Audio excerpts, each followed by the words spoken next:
ஒரு பொண்ணா business start பண்ணுறது உண்மையே எவ்வளோ கஷ்டம் இல்லை.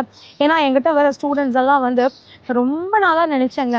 ஆனால் என்னால் அது முடியல. திறமை இருந்தும் பண்ணணுங்கிற ஆர்வம் இருந்து கூட வந்து சப்போர்ட் இல்லை. எனக்கு வந்து யாருமே வந்து நீ பண்ணு உன்னால் முடியும்னு சொல்லலைன்னா கூட பரவாயில்ல, நீ செய்யாதன்னு தடுக்கிறாங்க. அதனால தான் என்னால் முடியலன்னு சொல்கிறாங்க.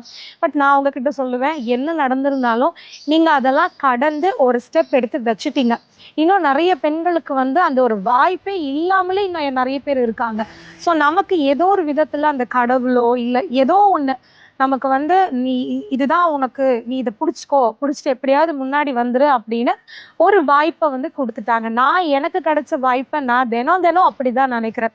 இப்போ என்னோட இன்ஸ்டியூட் ஆகட்டும், என்னோட பிஸ்னஸ் ஆகட்டும், எனக்கு கிடைக்கிற வாய்ப்புகள் ஆகட்டும், எவ்வளோ பேருக்கு அது கிடைக்கல. அப்படி இருக்கும்போது அந்த கடவுள் என்ன சூஸ் பண்ணி எனக்கானது எனக்கு கொடுக்குறாரு இல்லையா, அதை வந்து கெட்டியாக பிடிச்சிக்கணும். எந்த சூழ்நிலையிலையும் அதை வந்து விட்டுடக்கூடாது. அதுக்கான எஃபோர்ட்டை நான் போட்டுக்கிட்டே இருக்கணும். ஏன்னா வாய்ப்பு தான் ஒருத்தர் கொடுப்பாங்க. அந்த வாய்ப்புக்கான உழைப்பை நம்ம தான் கொடுத்து அதை நெக்ஸ்ட் லெவலுக்கு கொண்டு போகணும்.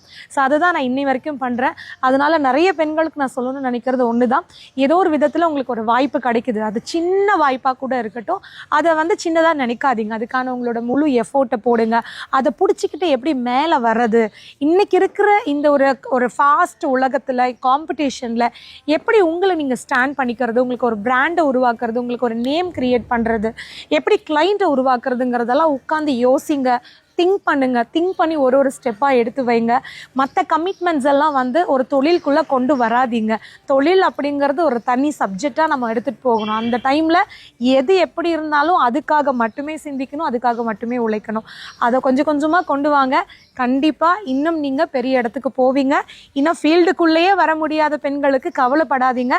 அதுக்கான முயற்சியை தொடர்ந்து பண்ணுங்கள்.